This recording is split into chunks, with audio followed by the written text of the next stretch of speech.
Come on in. Come on in. Come on in. Not come on in. Not come. Sorry, y'all. Y'all know I'm weird. Whatever.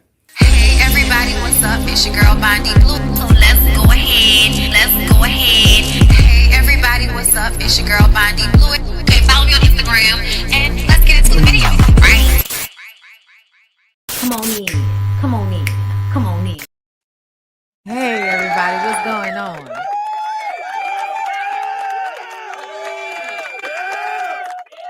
What's going on? Happy Thursday. Listen, I know I'm late and I will not be here for that long because as you guys know, in about an hour or so, we have the Ooh Ladies First panel on Jamie That's Me's channel. Yes, Lord.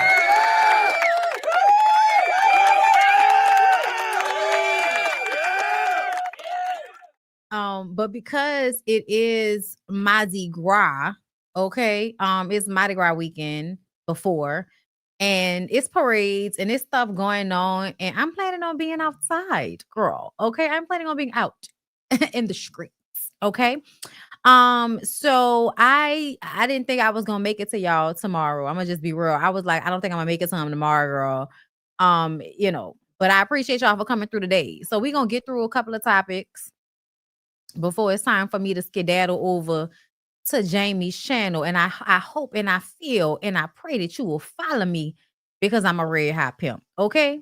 So let's go ahead and start the show. First of all, let's start with some updates. Karen. So apparently Karen Huger's statement before she was sentenced to her 2-year sentence in prison. Girl, 1 year suspended for DUI, the fourth DUI. Girl, Karen had something to say. Ms. Huger, is there anything you'd like to say before the court imposes its sentence? Yes, Your Honor. We have to hear from you. I prepared a statement. Didn't want to forget anything. Your Honor, I want to apologize for taking this case to trial, but I also want to thank you for allowing me to have the trial. I think it was the mirror I needed to take a hard look at myself and the direction I was headed in. I think my prior cases, I showed up to court, followed the advice of my lawyers, got the case resolved, and went my way. I like to think I took the cases seriously, but this certainly has been such a much different experience for me, an experience that demanded that I take a look at myself, truthfully. I think for many years I was putting a Band-Aid on some personal history that was leaving me very unhappy. It is possible that just like taking daily medication for high blood pressure and cholesterol, I just thought medication for depression and anxiety was something that came with the territory of getting older and having more responsibilities and more to worry about. And certainly there was a sense of entitlement that I should be allowed to keep on consuming alcohol. I have been successful. It's been 15 years since my last DUI. Why should I give up the social indulgence? Well, this case is why. Drinking responsibly, especially while taking medications, mean not drinking at all. I failed at that miserably. I understand how lucky I am that I hit a tree. Thank God I did not hit a pedestrian. In recovery, I was told of a young man named Kevin who hit a tree when he was 17 years old.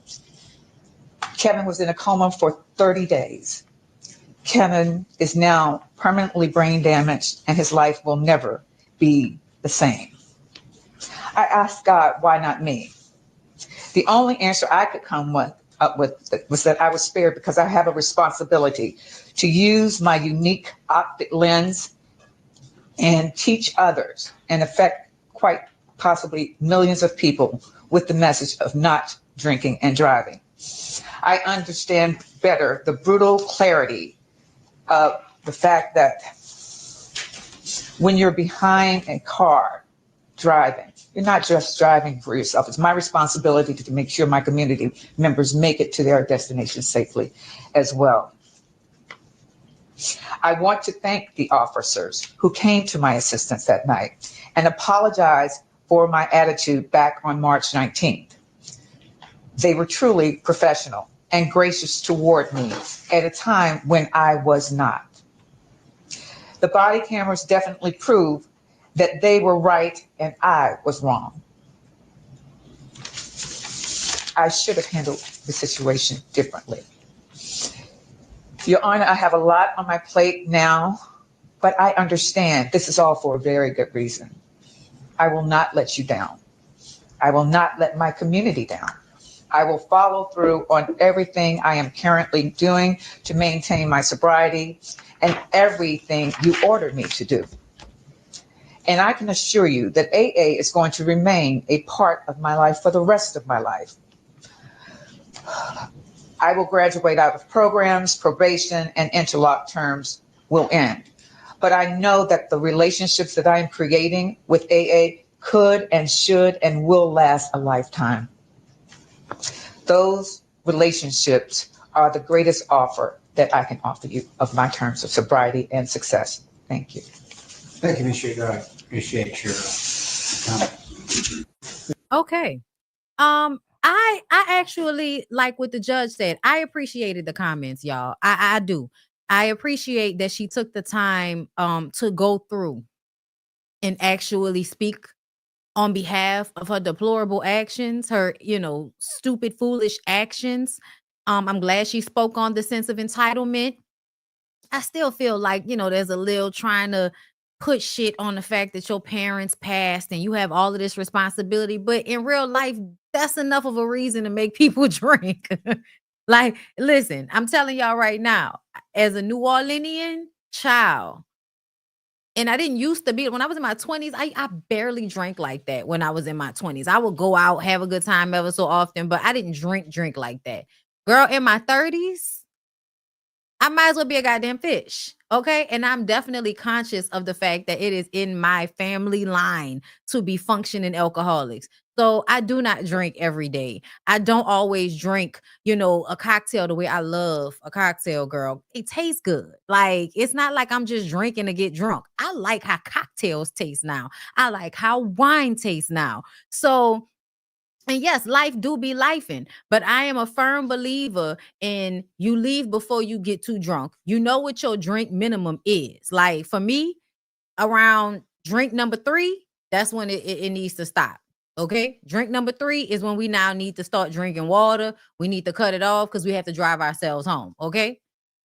I know when, you know what I'm saying? Like, you got to understand your limits. You have to be responsible. And if you can't make it home because you too fucked up, you either need to stay where you are or get a driver, or Uber, or Lyft, something. But you can't be out here endangering people's lives over and over again. And there is something to be said for, as you get older, you should be making better decisions. You know what I'm saying?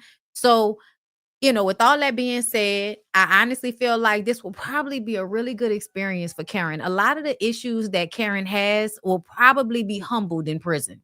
I definitely think Rihanna is going to send her a gift package. Okay. I think people will go and see her. People will write her. You know what I'm saying? Her kids will probably be there for her. Poor Ray might make it out once a month to go visit her, but she'll only be in there for 12 months, and then she'll be back home, hopefully not to wreak havoc on these streets again. Okay. I did hear her trying to leverage her celebrity with AA. Like, I heard that in what she was saying as well. And, that comes to always trying to make an opportunity out of something because now you're a television personality. But the truth of the matter is, bitch, you need to go sit all the way the fuck down. Like, going to jail means that all of that responsibility that you were feeling stressed out about is gone, because now you're in jail. It's not easy to get liquor in jail. It's not easy to get drugs in jail. And you're going to have to really just find a way to be without all of that. And I think it'll probably be good for you. I think you have a lot of living left to do, Karen. And I think this is probably going to help you in the long run, so that not only do you not ruin your own life, but you don't ruin somebody else's life by being on the road, being drunk. Okay. Get your life together. Okay. I need for everybody to understand something. Yes, nobody is perfect, and we all make mistakes, y'all. We all make mistakes, including myself. But as you get older, I feel like you should probably be making better decisions. Okay.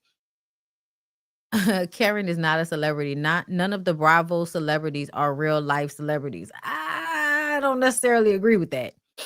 I don't necessarily agree with that. I think when Beyonce knows who you are, when Rihanna knows who you are, when you are on television every week, just because it's not a movie star doesn't mean a lot of people don't know them. And a lot of people know Bravo people, y'all. It is like being a celebrity.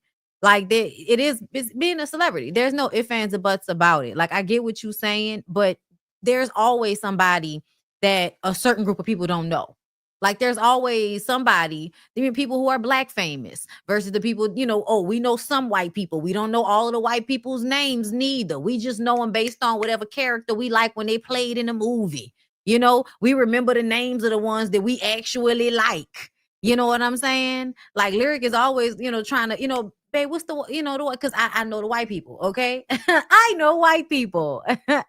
I'm one of the few Black people that I know that has enjoyed SNL ever since I can remember watching it. I didn't realize that Black people didn't watch SNL like that.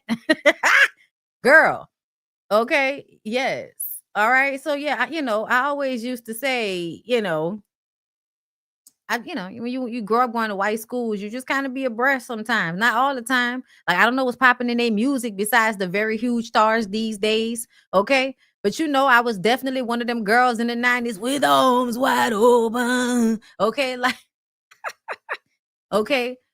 Some of my favorite songs are from the Queen of the Damn soundtrack. Why won't you die? Okay. That's why I love Willow right now, because Willow is basically walking in Jada's footsteps when Jada was in Wicked Wisdom. I love your pain and how it makes me feel inside. I love your rage. Listen. And I love the way you bleed all over. I love me. Okay, I want to be very clear. I come from the there was no emo. You were goth. And yes, Spencer's, bitch. Yes, absolutely goth. Absolutely. Always wearing black. Love dark nail polish, love dark lipstick, but there is also an intersectionality between goth and late 90s neo soul era. There's a cross sectionality. Both people like to wear dark lipsticks and leathers and shit like that. Like, you know what I'm saying? There's an intersectionality between black goths and the neo soul era of the late 90s. Okay. Matter of fact, what was the video? I think it might have been Are You That Somebody? The Are You That Somebody video perfectly puts that, you know what I'm saying? It's the dark and and all of that. Are you that somebody? Are you that somebody? Okay. I just said the cross section is with the dark clothes, the dark makeup. Okay. Like that's the cross sectionality of that. And also having an open ear with music. That's another thing. Like a lot of the neo soul people absolutely listen to other types of music and rock music and don't just listen to soul music or R&B music. You could hear it in D'Angelo's music. You can hear it in Maxwell's music. You can hear it in Erykah Badu and Jill's music. Jill has a whole section in a song where she breaks into opera. Like, you know what I'm saying? Like, yeah. Also, the rock back then. Oh my God, talking about the early 2000s and Lil Wayne and them. Okay, I don't even know how we got off topic, but y'all hear what I'm saying. I ain't got time to argue with you. There's a cross sectionality. Now this is Ashley Darby speaking on how she felt when she found out that her best friend Corinne was going to jail. Before we talk about the divorce, I do want to ask you about Karen Huger. Yes. You both started. You are the original part of the original cast members of the show. And Karen was just sentenced to 1 year in jail for the 2024 DUI arrest. She had a 2-year sentence, 1 year in jail, 1 year was suspended. You've been friends. You've gone through ups and downs. You were there the very first season of this. I know you spoke briefly about it on the reunion show. Mm-hmm. What's your reaction? I really do encourage everyone to keep Karen in your prayers. I really care about her. And I learned this on the train coming here today, and I cried like a baby. I did. Before we talk about the divorce, I do want to ask you. So that was it. She said she cried like a baby. First of all, I want to let y'all know that Ashley Darby does look better in her divorce years. Yes. She's finally divorced. Okay, I really wanted to hear her talk about that more than Karen, because she's finally divorced from that very ghoul looking white man that she was married to. So we happy for her for that. Maybe she can have somebody her age climb on top of her and do their business now, and not that nasty old man slithering between her. Just like, can you imagine? Just gross. I don't care, bitch. You had to be on drugs, okay? I don't care what you talking about, Ashley. Drugs were needed in order for you to be out there with him, child, okay? Moving on, y'all. We wish Karen all the best. She'll be fine. She'll do her year. She'll get out. She'll have a story to tell. She'll have a book to sell. She'll have a song to sing, child. It's good. It makes for good content, and hopefully it'll mean for her calming her ass all the way the fuck down. Yes, Lord. Let's move on. Where else are we? What else? What else? Hold up. Updates. So y'all remember her. We talked about the mama that lost 2 of her children from freezing to death. And we really got up here to curse out the baby daddy that said, yeah, she had asked me to come and get him, but she ain't say she was homeless. Come and get him. Yeah, y'all remember that? He was at the gym on a treadmill looking real sharp. Hair done. Looked like he was fully clothed. He didn't look cold. Children out here living in a goddamn car. Well, guess what? City of Detroit came through and gave the lady a house.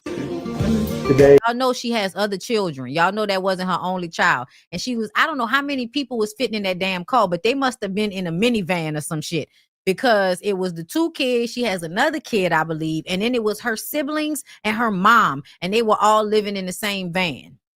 Hey, we are blessing the family who had faced a real devastating issue by losing 2 kids. And we in the city decided to step up and try to do something good for them and preserving their dignity and respect. And especially for the kids, to make sure they have a better future. We put in food for them. Everything we've done, brand new, from windows, furnace, painted the house, put in new flooring. Wow. Look at all of this. I'm just so appreciative. You like it? Yeah. Yay! That's all that matters. We can't do nothing to compensate for the loss of the kids, but it's at least a good start to cope with the situation that she's been through. Okay, so I'm getting emotional, y'all. Hold up. Okay, I'm getting emotional. And I'm feeling so many different ways at one time. First of all, like, I'm glad this lady is getting a home, because, you know, at the end of the day, we could find a reason to, you know, blame her for what happened. But the truth of the matter is, when you really stop and look at the state of the world, they make it very, very hard for people to live. Like, I don't know what people think is going to happen when the minimum wage is not enough to pay for some place to stay. Okay. And another thing, I saw her dancing and everybody was like, you know, oh, you know, they was judging her for that. And I just kind of feel like, shut up. I do. I feel like, shut up. I think it's weird when y'all do that. When people are actually going through fucked up stuff like that, they need to go and dance. They need to go and release it. They need to go and change up the energy. You have no idea how that lady might have been before or after she had that one moment that y'all saw her having a good time in the midst of all of this. And I think it's a blessing, and I hope she does well and appreciates the gift that has been given to her in spite of everything that has been taken away from her. But I it's not lost upon me. It's really not lost upon me that people feel like women, you know, take advantage. But I just personally feel like it is fucking hard out here, and you really have to be doing well for yourself in order to not get in situations like this. I know people that if it wasn't for the fact that they have fucking family, they would be out there living in a car too. I know people that have lived in a car simply because they didn't want to have to go and ask their family. When people don't have somebody that they can depend on because people don't feel like being bothered and all of that shit, like, at the end of the day, bro, people be fucking struggling. People be struggling, and it's hard out here. And I don't really care how you feel about that lady. There's nothing that should stop her from having a place to stay. There's nothing that should stop her from having a place to stay if somebody can gift it to her, give it to her, however, because she still had other people. You know what I'm saying? She still had other people that was living with her. So I feel like that just goes to show, like, it's hard out here. It is hard out here. You know, I feel blessed every day that I get up here and do exactly what I want to do. And I worked hard to get here. Please don't misunderstand. But I was prepared for it at the same time. My people made it so that my life would be easy. Everybody don't have that. And I think a lot of people really take for granted how they come into this world being blessed already. And there are people that really don't have that. So you should be grateful when it's easy for you to have somewhere to stay, because it's not easy for people to have somewhere to stay that is actually a nice place to stay on top of that, because the places that people can actually afford sometimes is not a nice place to live. It's not a good quality of life. And don't nobody want to live somewhere where they hate where they live. Nobody. I don't care whether you ignorant, whether you're not, whether you're broke, I don't care.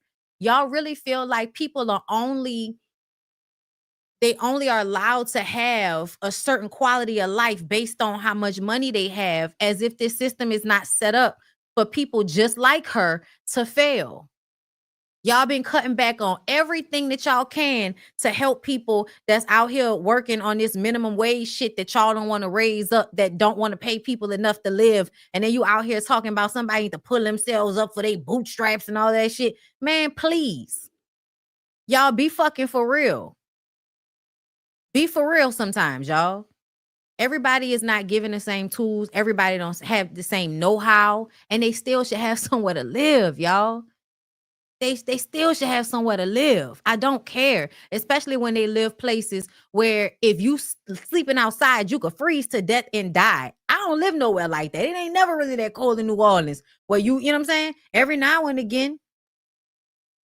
Yes, job market is terrible. Y'all trying to make it seem like people can't go get their little drink and their little cigarettes because they gotta be on fucking they gotta be on welfare, as if that shit not stressful, and people need to be able to, you know, decompress however they can, even if it's not the healthiest way. Y'all ain't offering people much better out here but alcohol and music and distractions.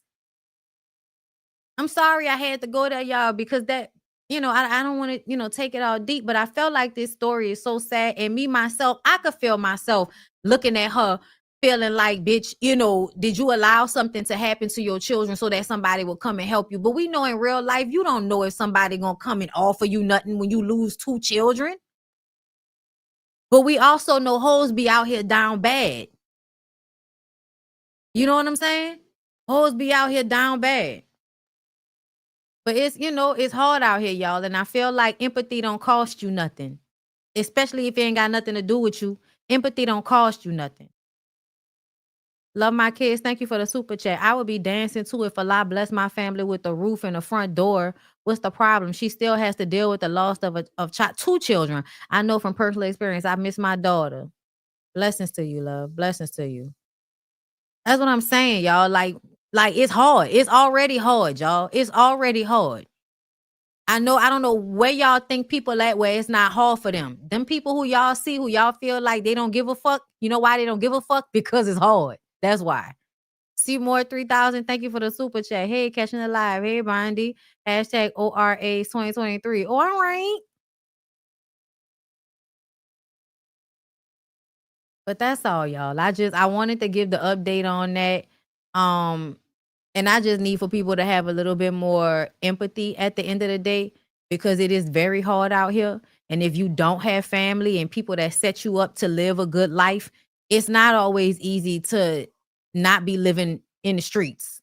They don't have projects like that no more. Like everything that people used to have in the 80s and the 90s that would help them when they wasn't making a lot of money. People don't really have that shit nowadays like that. A lot of them services, they cutting back on even more, even though they were already cutting down on services and shit.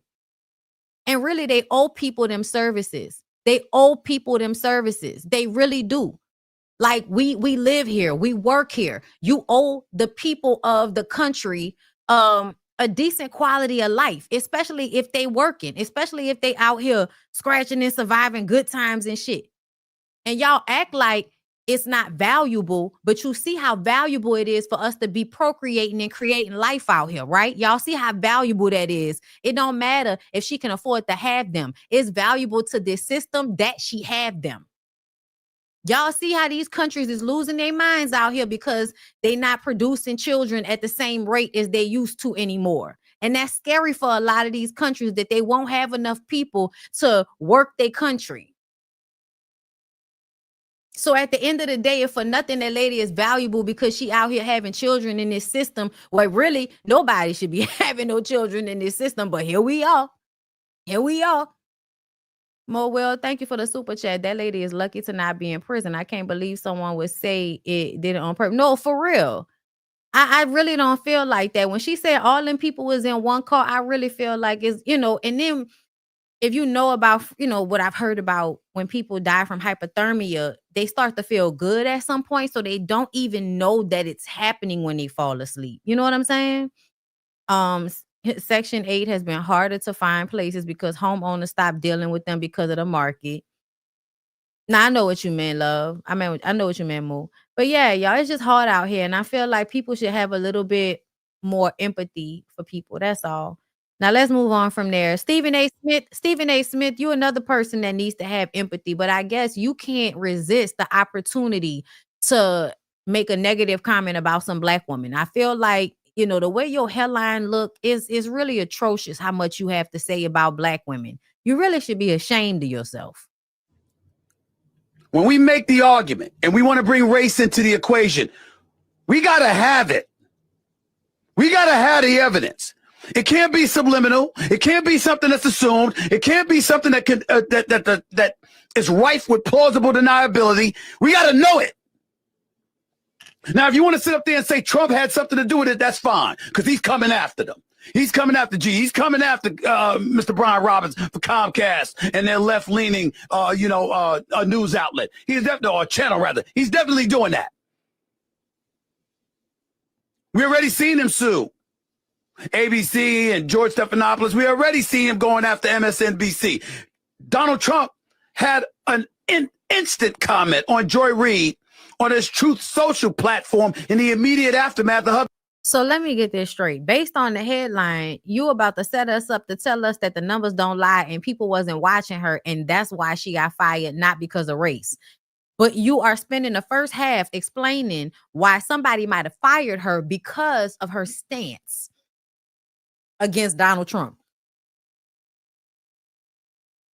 I mean, I don't really feel like any of us felt like it was just because she was a Black lady, Stephen. I think most of us who have some sense recognize the reason why she was fired is because of her feelings about things, because of her accuracy, of her not kissing Trump's ass through the television like a lot of other people started to do when he got elected. I'm like, it's not even about color. It's not about race. It's about her standing up and saying what was right, and how we know we live in now. We got an oligarchy where if you're not proverbially sucking dick, you might lose your job. Being let go, dissing her, and enjoying her departure. He's coming after folks.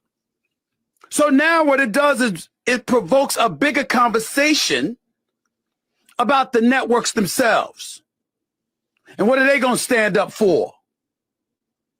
Or are they going to be strictly about their bottom line and kowtow to the president of the United States? Because he's coming for folks that he deems enemies. He's made no apologies nor any secret about it. That's what he's doing. And if you're going to support Joy Reid, the best way for you to do it was to make sure she didn't suffer a 47% drop in the ratings. See, we don't do that enough.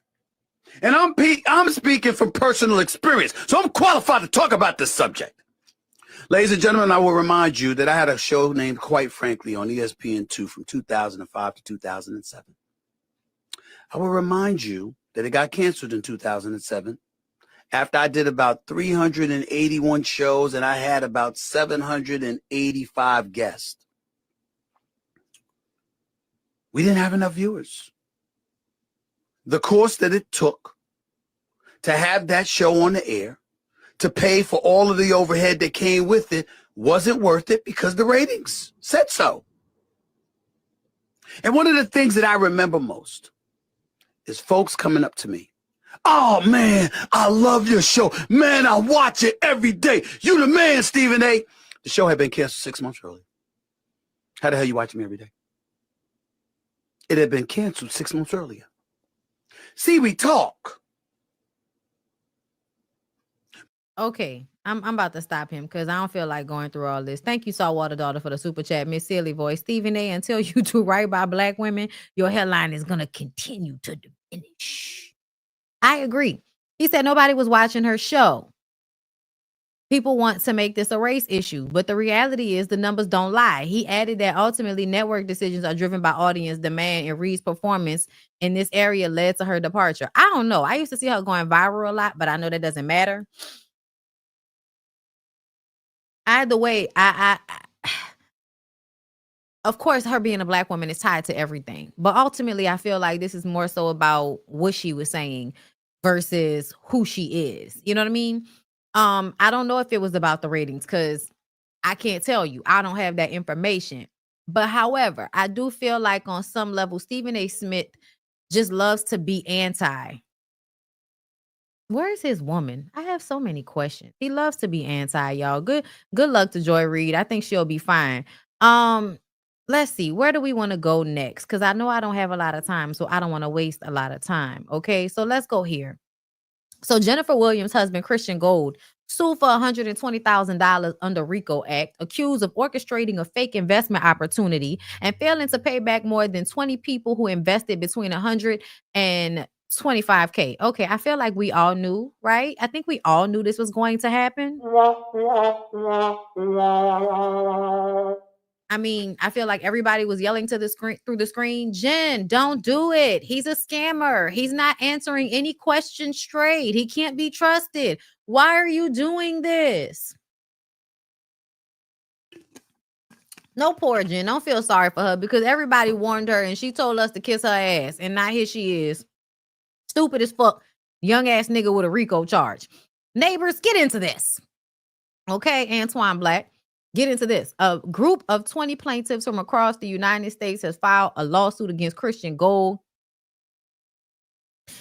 alleging he orchestrated a fraudulent investment scheme that defrauded them of over $120,000. The lawsuit filed on February 21st, 2025 in Cobb County, Georgia, accuses Gold of actual fraud, constructive fraud, violations of the Georgia Racketeering, Influenced and Corrupts Act, which is the RICO Act. The plaintiffs claim that Gold solicited funds for a purported investment opportunity, asking people for money for some shit that he was going to, return an investment on, promising substantial returns. However, they allege that Gold never had a legitimate investment mechanism in place. Instead, he is accused of operating a classic Ponzi scheme, using funds from newer investors to pay earlier ones while misappropriating a significant portion for personal use. Y'all know DJ Envy's old boy was doing that. Same thing. A lot of people do this shit. According to the lawsuit, Gold collected a total of $120,430.86 from the plaintiffs. That's it, with individual contributions ranging from $100 to over $25,000. The funds were transferred through various platforms, including Zelle, Apple Pay, Cash App, and PayPal, and Bitcoin. The plaintiffs assert that Gold ceased communication after receiving the investments and failed to return the principal amounts or the promised returns. God damn. The plaintiffs are seeking compensatory damages of at least $120,430.86 plus interest, as well as a treble damages under the Georgia RICO Act. They also request punitive damages to deter such conduct in the future and reimbursement for attorneys' fees and litigation costs. Oh, girl. How many times we got to tell y'all to stop lessening yourselves? Can y'all imagine the fact that she just legally bound herself to a man that was basically keeping himself afloat with a Ponzi scheme, girl? Also, she could sell this to Lifetime. I know that's what she's going to do. I think now Jen is making it her business to get into relationships with men that she can tell are scammers. Also, she can have a story to tell. Who the fuck did I marry, basically? That's what it's giving. It's giving you did this for clout because you're not blind. You know he was scamming. You know he wasn't answering questions straight. We could all see that on Basketball Wives, and I wasn't even watching the show, bitch. I saw a few clips. All right. Watch Simone the lawyer talk about the shit a few times. And yeah, I basically surmised that this nigga, wasn't right from the very beginning. Listen. I'm gonna get y'all loving hip hop, y'all. I'm gonna try to get y'all loving hip hop on maybe Sunday. I'm gonna try to get it done for y'all before we get into next week. I gotta figure out when I can get it done. Okay. But yeah, it's absolutely giving Reese a teaser. Let me hurry up and find some scamming ass nigga to be in a relationship with so that he could, put me through something that I can eventually sell to people, because that's what it's giving, bitch. You want a lifetime story so you could tell us how many times you've gotten with a man that scammed you, because she wanted to tell us about it when it was Tim Norman, then the nigga that stole her car or whatever happened with that one, and not this one. Yeah, girl, you just got a record of going to find scamming ass men. Okay.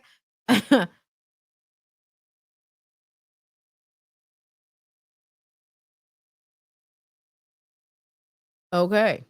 So we'll see what's going to happen with that. But a RICO charge is very serious. Okay. We'll see if he gets arrested, because wasn't he on probation? He was on probation. He was on probation. I don't know what's going to happen in that situation. But Jen, you look dumb. Good luck, girl. Speaking of looking dumb, y'all know yesterday. Okay, y'all know yesterday. Mom, they walked out. Was rough, talking family, marriage, my Okay. So y'all know she got it. Y'all look at Candy face. You could already tell Candy about to say, get away from me with this bullshit. Okay. That is not true. Okay. We did not kick her out the group. She is the one that did not want to show up for the shows. She didn't want to perform. And so I don't know what she wanted us to do. Okay. I can pretty much guess what Candy is going to say. Our Residuals freestyle dropped yesterday. That was a little controversial. Can we expect an Xscape reunion anytime soon? I think she said it best in her. I think she addressed the issues with her personal life, or the issues with her family, and then us. She mentioned us a little bit. I feel like fix what's happening in the family, and then it could be a talk about what's going on with us. Because realistically, I thought it was a little untruth talking about you got kicked out. When you get kicked out, I don't know about that. That didn't necessarily, that wasn't true. But I do think there was some issues that, some decisions on her part that made it to where, we ain't doing it, you know what I mean? So, yeah, it's kind of like, you said you didn't want to do no shows with us, so, we gotta get our money. So our Residuals freestyle dropped yesterday. That was a little controversial. We just continue. Oh, hold up. So our Residuals freestyle. We just continue doing what we're supposed to be doing. And I think the stuff that's going on with the family is what made it hard to rekindle anything else. That's just my personal opinion, but it really ain't, whatever. We just continue doing what we're supposed to be doing. And I think the stuff that's going on with the family is what made it hard to rekindle anything else. That's just my personal opinion, but it really ain't, whatever. We just continue doing what we're supposed to be doing. And I think the stuff that's going on with the family is what. Right. Okay. And this is what her sister said because the brat called her and asked her what happened, child. That's what she said. Good. So tell me what your reaction is to this, because I called you. I was happy. I was like, everything finna be worked out. And you said, you know what? My sister's voice is undeniable. You know what I mean? I always said that she was my favorite singer. She's going to always be my favorite singer. She definitely ate vocally. Yes. But in real life, I think it's a genius marketing strategy for her new music. It really is. We haven't, talked. She hasn't called me. My number's the same. The address is the same. So if this is real, sis, pull up. You know, I'm cooking now. Pull up. My mom, they walked out. So listen, my number's the same. My address is the same. Sis, pull up. Let's talk about these residuals. If this is, you know what I'm saying, real, let's talk about the residuals. But it's definitely a great marketing strategy for her new music that's coming out. And she sound amazing. She does sound amazing. Oh And my when she God. talked about the residuals, I thought she was talking about what we learned on the show when Rocky had changed the check and took your money or something like that. Yeah. I thought that too. And I felt it into the end. And it's like, at first my heart was like, oh my gosh, she's singing to me. And at the very end, the way she looked at the camera, like, and I was like, okay. Oh, this is something else. Yeah. Dang, I felt it into the end. And I was like, oh my gosh, like, just call me. And if she's listening, sis, you got my number. You got my number. You got my address. Pull up. Let's sit down. I'll cook you a good meal. I throw down. Let's sit down. Right. Let's talk about these residuals. Maybe we can arrange our spirit. My mom, Meet up with y'all, have a conversation. You know, a therapist that's right there. She's always available and have helped a lot of families come back together. You know, just a good. But what you say, Brett? I was gonna say I don't even think Tamika need that. I just feel like Tamika feel like if Tasha was ready to reconcile or fix it, she ready. Like she said, she would have fell into her arms, but they left. You know what I'm saying? Like I was so happy because I thought this was bringing them back together when she did this. I didn't even think about it being for her new music that was coming out. I just thought she was pouring her heart out. You know? Yeah. Well, to me, but at the end of the day, I love you. I love you, and I'm praying for you, and I'm praying for her. I'm definitely praying for her mental. I'm praying for her, and I love my sister. Hands down. Y'all know I've always protected her. Oh, yeah, we know. And I will continue to protect her. Can't nobody say nothing about her to me. I love her. She ate on this Chris Brown challenge. She ate. Oh my God. She killed it. I never heard a girl do it, and she killed it. She absolutely killed it. Well, we're going to keep both of y'all in our prayers, man. You never heard a girl do it. What? What the fuck is Brett talking about? Listen to me. Okay. Basically, what Tamika said is that there was a family function where her mom and Latasha walked in, saw her, and then walked right back out. And she said if they really wanted to talk to her, she would have been down for the conversation and she would have fell into her arms. Okay. Because she missed her sister. She do. Okay. But you know what I feel? I feel like this is one of them things where you just gonna have to call it on joy, okay? Cause it will rain, bitch. Okay. I feel like you have some narc shit going on. Like I think your mom might be like a narcissist. And I think that your sister, Latasha, is like, you know, narcissistic-y. Like I don't know if she is exactly, but it is given that. Like the way she thinks of herself in comparison to the rest of the women of Xscape. And also I feel like when you got a mama like that, it's easy for you to sometimes have those same kind of personality traits, those negative personality traits, but making them, I feel like their entire life she's kind of been causing triangulation between Latasha and Tamika, if you ask me, the mama. So I feel like the issues that they have, regardless to what Tamika may feel, I feel like this has obviously been going on your whole life with your mama playing y'all against each other and making y'all's relationship worse. And I feel like if your sister at this grown ass age does not recognize that, she is too far gone for you to actually try to have a relationship with her. The fact that she decided to come out with a song instead of having a conversation with you first shows that it's not real and it's really for a marketing plan and it's a scheme that Rocky has set up for y'all to come to us with the bullshit. That's why she threw it out there that she don't know if he got a baby or not, but you know her heart is still hurting and they've been separated. I don't know what she was talking about.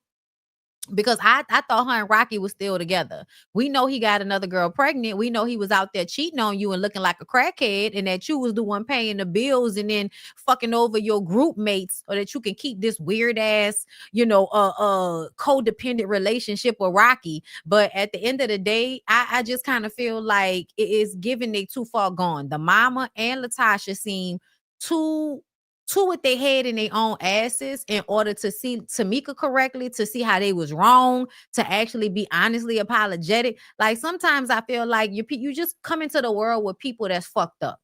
Meaning like they gonna always see themselves as a victim. They're never going to be honest about how they wrong you, but they're gonna be hyper focused about how you don't show them the love they feel like they should be receiving from you and all of that. I think everything we saw from Latasha on that show. Let us know how she roll. She tries to escape accountability.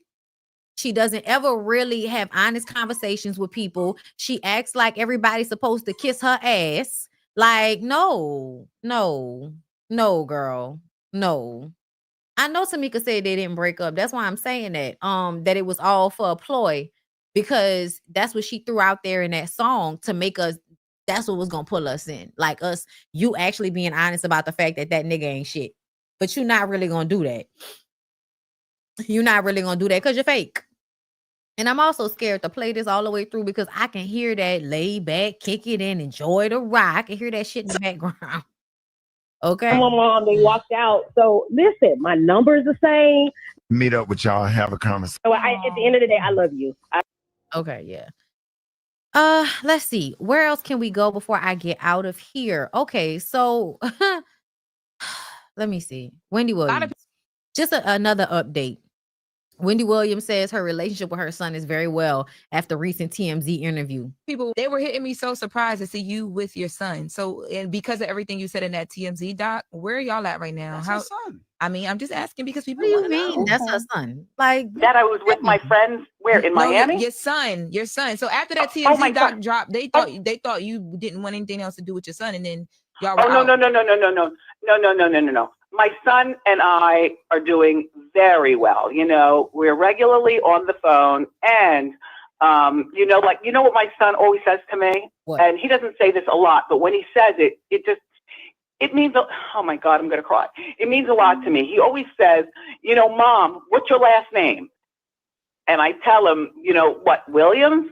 And he says, no, your last name is Hunter. You're a hunter. You know, my last name is Hunter. You know what I'm saying? I mean, anyway, that is my marital last name, and I'm not married anymore. But you know, the important thing. A lot of people, they were hitting me so surprised to see you with your son. So, and because of everything the important thing about my son is that he always just wants me to be his mom. Always. I'm talking about like when he's 1, when he's 2, when he's 5, when he's 10. He's 24 now, and he still feels the same. And I get that, you know? Yeah, you do. It sounds like that's always going to be her son. Always. Always. Unconditionally. Whatever he did, she's never going to leave his side. No. And she's always going to be there for him. And people shouldn't think because of the situation that happened that she's going to disown him. But it's a lesson learned, but she will never abandon him and walk away from him. That's her son. Yeah. And I believe that that's the same reason why you in this situation right now, because you couldn't walk away or abandon people who have walked away and abandoned you. I'm sorry, y'all. I know that's her son, and I feel like she just going off from what she said, y'all, because we really don't know everything that happened. But from what she said, and for him to tell her, you're a hunter, Mom. No, she's not. She sounds stupid saying that shit. I'm going to give Wendy a pass because she ain't all the way there, but you sound fucking stupid. You are Wendy Williams. You are Wendy Williams, bitch. And for your son to tell you you're a hunter, Mom, what does that even fucking mean? I'm your mama, whether I'm Wendy Williams or Wendy Hunter. Me being a hunter means I'm your father's wife. And no, he got a new wife now that he left me for, that he spent my money on. So what the fuck am I a hunter for? When the real name that has the real clout is Williams. That shit don't make no sense, nigga. You should want to be Kevin Williams. You should want to be Kevin Williams. The fuck is going on? Yeah, that is my son. But, you know, one thing that I will not do, I will not be permissive in any way, shape, or form regarding my money. And I already told him that. I said, look, boy, you know, you leave my money alone. My money is my money. The important thing about my son.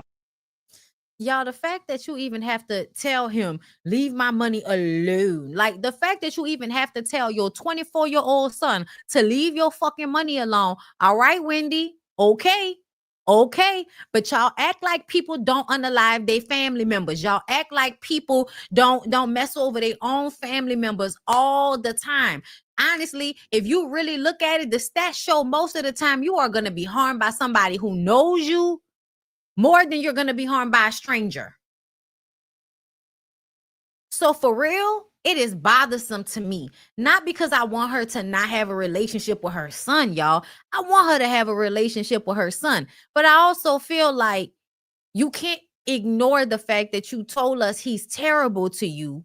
He's talking about you're a hunter and he was taking your money.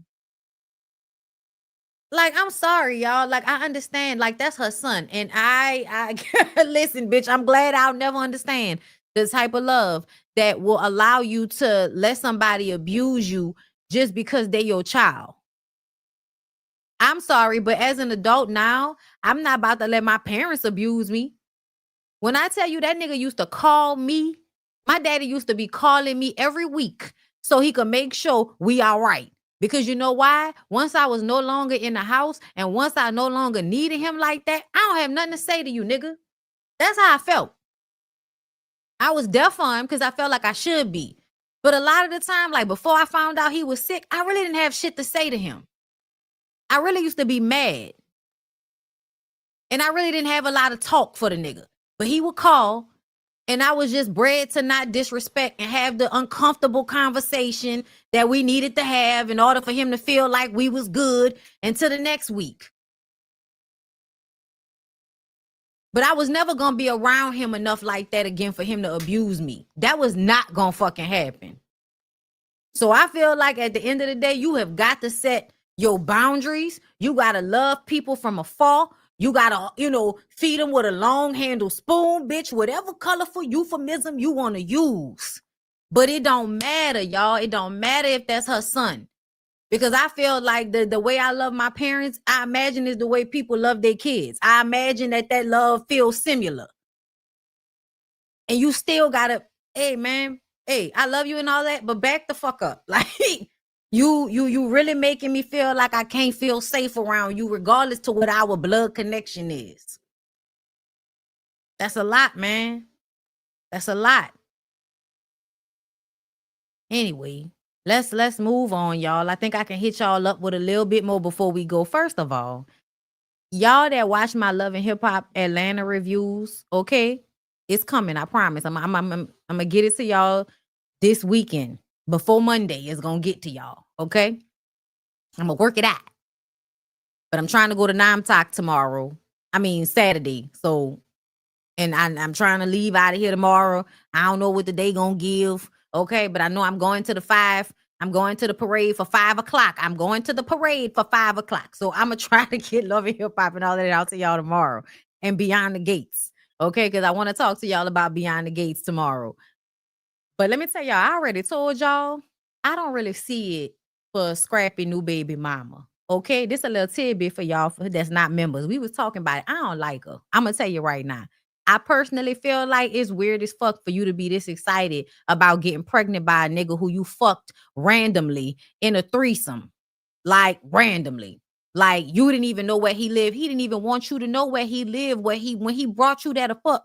And now you got a baby and you on the show with a whole bunch of attitude. And I feel like it's because you wanted to go with that nigga. Scrappy already done said, yeah, she want the dick. Like, she won't fuck with me. Like, and she pregnant. So he probably gonna fuck her. He gonna top off and do all of that shit for a little while. But he probably gonna let her know, hey, bitch, I don't really want to be with you like that. I'm telling y'all, it's no disrespect, but she remind me low-key of Ariane. You know them trout mouth weird ass bitches? Like they energy just be mad weird. Like why you feel mad or something, even though you out here, you know what I'm saying, using your pocketbook real loosely. You know what I'm saying? It's your pocketbook to use, loosely. But at the end of the day, I think it's weird as fuck for you to be so excited about having the 5th baby, right? Is it the 5th baby? Because that's what she said, right? Yeah, the 5th baby, because he got 3 with Bam and 1 with Erica. So this is about to be his 5th child. The nigga just not getting his own place to live. Just not really getting on his feet. Now he got to add another young child to that equation. And he has 3 children that are under the age of 7, I believe. So it like her energy is mad wild to me, right? I already peeped it, right? So this right here is just more confirmation for me. She said, I want to be one of Neo's girlfriends. No, for real. He not even that cute. They just look like they living life, having fun. I love that. I'm about to start a podcast for my intrusive thoughts. So first of all, you want to start a podcast because you want attention. Second of all, you want to be laid up somewhere with this weird dick nigga that even though he's showing y'all a set of women, he really do be bringing in randoms, you know, like Diddy and shit. Just be bringing in randoms to the foursome that y'all already having, okay? Like, yes, it's just giving, yeah, big bird, Rel. That's what it's giving. She's giving reckless with her cooch. She's giving bird behavior. Why would you vocalize this on the internet? You should be ashamed of yourself, bitch. You just had a baby and you want to unleash your coochie on Neo, who obviously does not have safe sex because he has previously gotten prostitutes pregnant. It's weird. It's mad weird the way y'all don't really be protecting y'all coochies like that. Y'all have real reckless behavior with y'all coochies. Y'all be out here using them hoes like dish rags. It's wild. It's wild, y'all. You know how you use a dish rag, right? You wipe up everything in the kitchen with a dish rag. Okay?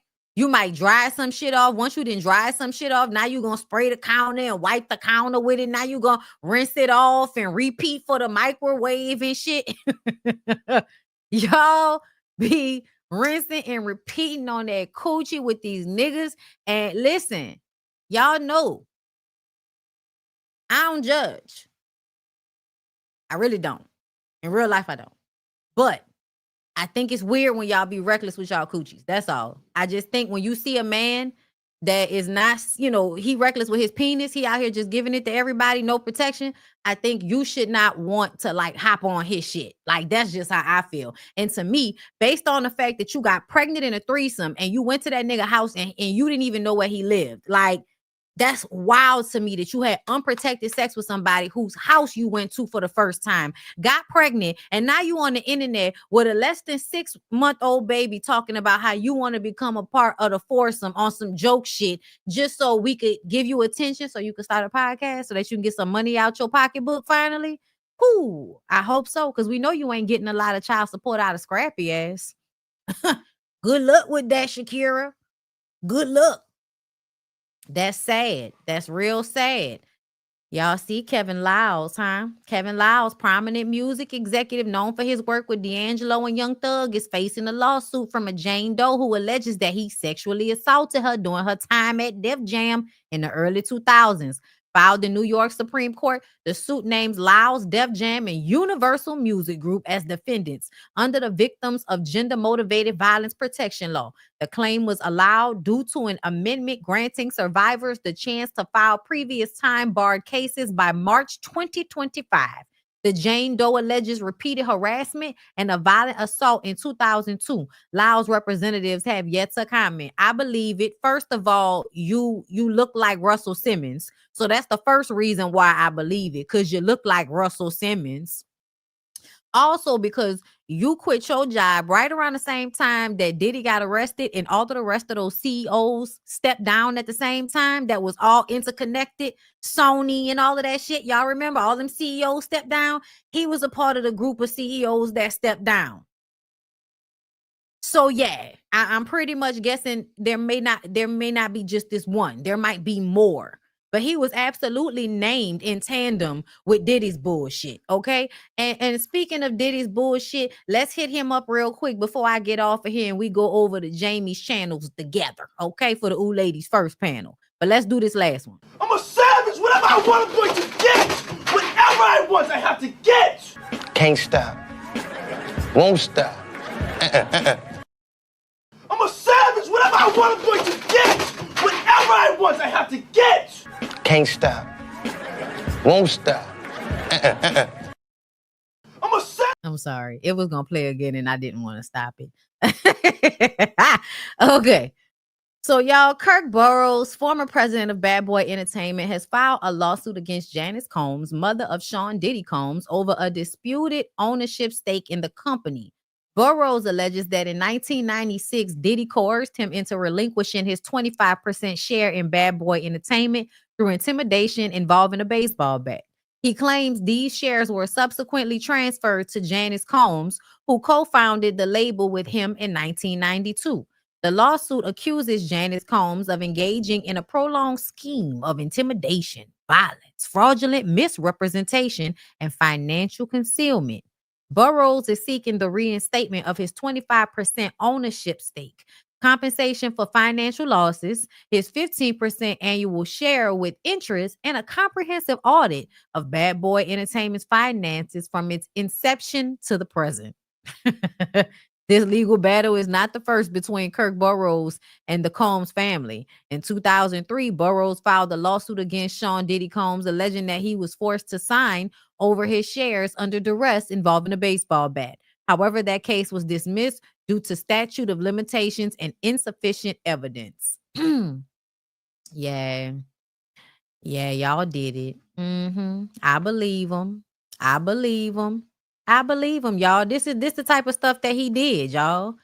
This was the type of stuff that he did, that they did. I believe it. A lot of disgusting men fighting over money. Yes, sirree. Yeah, it's giving. Yeah, TLC baseball bat running up on people. Yes, thank you so much. Thank y'all for voting for me for Boss Babe, YouTuber, and social media personality of the year. Thank y'all so much. I appreciate y'all. Thank you. It's on my community page. If you haven't voted, please do so. I think I'm going to end my show right there. I just really wanted to come and get a few topics off to y'all before I went ahead and called it, Mardi Gras. Okay, you close the laptop and you don't see nothing until Wednesday because it's Mardi Gras.